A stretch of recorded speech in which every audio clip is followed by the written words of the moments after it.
ಹೆಚ್ಚಿನ ಹಬ್ಬ ವರಮಹಾಲಕ್ಷ್ಮಿ ಹಬ್ಬ. ನಾನಿದೀಗ ದೇವಸ್ಥಾನದಲ್ಲಿ ಇದ್ದೇನೆ. ತಾವು ಗಮನಿಸಬಹುದು, ಇದು ಶೇಷಾದ್ರಿಪುರಂನ ಮಹಾಲಕ್ಷ್ಮಿ ಮಂದಿರ. ಇಲ್ಲಿ ಸಂಪೂರ್ಣವಾಗಿ ಸ್ವರ್ಗವನ್ನೇ ತಂದು ದರೆಗಿಳಿದಿರುವ ರೀತಿಯಲ್ಲಿ ನಮ್ಮ ಕಣ್ಮುಂದೆ ಕಂಗೊಳಿಸ್ತಾ ಇರುವಂತಹದ್ದು. ಹೂಗಳಿಂದ, ಲೈಟಿಂಗ್ಸ್ ಗಳಿಂದ ದೇವಸ್ಥಾನ ಅಲಂಕಾರಗೊಂಡಿರುವಂತಹದ್ದು. ವಿವಿಧ ಬಗೆಯ ಆದಂತಹ ಹೂಗಳನ್ನ ಸಹ ಈಗಾಗಲೇ ದೇವಸ್ಥಾನದ ಅಲಂಕಾರಕ್ಕೆ ಬಳಕೆ ಮಾಡಿರುವಂತಹದ್ದು.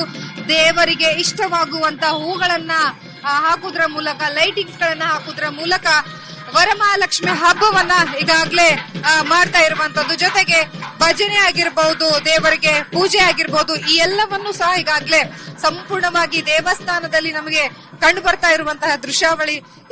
ಇದೀಗ ತಾವು ಗಮನಿಸಬಹುದು, ದೇವಿಗೆ ಪೂಜೆ ಆಗ್ತಾ ಇದೆ, ಅಲಂಕಾರ ಮಾಡುವಂತಹ ಸಂದರ್ಭ, ಅಭಿಷೇಕ ಮಾಡ್ತಾ ಇದ್ದಾರೆ.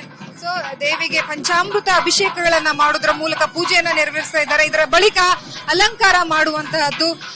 ಅಷ್ಟ ದೇವತೆಗಳು, ಅಷ್ಟ ಲಕ್ಷ್ಮಿಯರಾಗಿರುವಂತಹ ಲಕ್ಷ್ಮಿಯರಿಗೆ ಇಷ್ಟವಾಗುವಂತಹ ಪೂಜೆಯನ್ನ ಮಾಡ್ತಾ ಇರುವಂತದ್ದು. ಈಗ ಹೂವಿನ ಅಲಂಕಾರ ಸಹ ಮಾಡ್ತಾ ಇರುವಂತಹದ್ದು.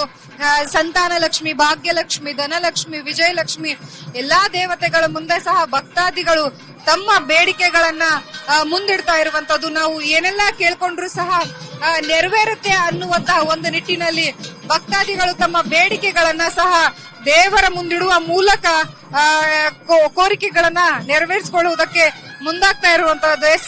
ಹೆಣ್ಣು ಮಕ್ಕಳ ಅಚ್ಚುಮೆಚ್ಚಿನ ಹಬ್ಬ ಆಗಿರೋದ್ರಿಂದ ಇವತ್ತು ತಯಾರಾಗಿ ದೇವಸ್ಥಾನಕ್ಕೆ ಬಂದಿರುವಂತಹದ್ದು. ಮನೆಯಲ್ಲೂ ಸಹ ಪೂಜೆ ಮಾಡಿರ್ತಾರೆ, ದೇವಸ್ಥಾನದಲ್ಲೂ ಸಹ ಪೂಜೆ ಮಾಡುವಂತಹ ಕೆಲಸಗಳಾಗ್ತಾ ಇರುವಂತಹದ್ದು. ಸೊ ಇದಿಷ್ಟು ಇವತ್ತಿನ ಲಕ್ಷ್ಮೀ ದೇವಿಯ ದೇವಸ್ಥಾನದಲ್ಲಿ ಆಗ್ತಾ ಇರುವಂತಹ ಪೂಜೆ.